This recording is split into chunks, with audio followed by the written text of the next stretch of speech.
मगर चुनाव का समय है तो पार्टी ने निर्णय लिया कि थोड़ा सा इस यात्रा में हम पैदल चलेंगे, मगर ये यात्रा बस से होगी और जीप से होगी।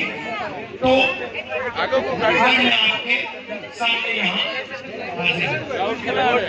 इस यात्रा का भी वही लक्ष्य, भारत को जोड़ने का लक्ष्य, और जो 5 अलग अलग तरीके के अन्याय हिंदुस्तान के गरीब लोगों के खिलाफ किए जा रहे हैं, आर्थिक अन्याय, बेरोजगारी, महंगाई, पब्लिक सेक्टर यूनिट्स को बंद करना, प्राइवेटाइजेशन, सामाजिक न्याय, अन्याय, तो आदिवासियों के खिलाफ, दलितों के खिलाफ, पिछड़ों के खिलाफ किया जा रहा है,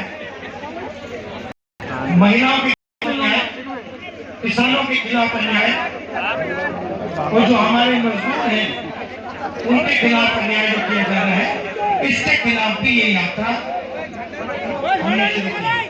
तो इसमें हमने भारत जोड़ो न्याय यात्रा एक शब्द जोड़ दिया। अब मेरा लक्ष्य क्या है, मैं आपको बता देता हूँ। अगले 2-3 दिन में हम उड़ीसा में होंगे।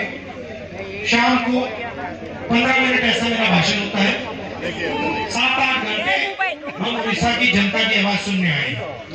जो भी हमसे बात करना चाहता है, बहुत सारे लोग समस्या रखते हैं, किसान आते हैं, मजदूर आते हैं, दलित, आदिवासी, पिछड़े लोग आते हैं, किसी की लोकल इशू होती है।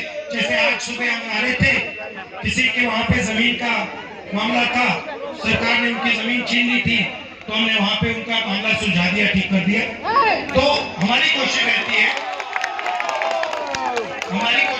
कि आप जो भी कहना चाहते हो, आपके दिल में जो दर्द है वो आप हमें कहो। 7 घंटे आपको मिलेंगे। उसमें बहुत सारे लोग हमारे कांग्रेस के हैं, बाकी लोग हैं, वो सेल्फी चाहते हैं, वो भी हो जाएगा आपका काम,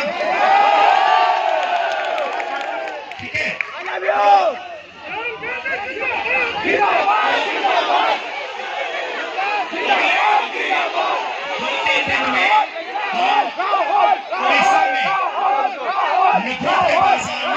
की दुकान खोलने आए हैं।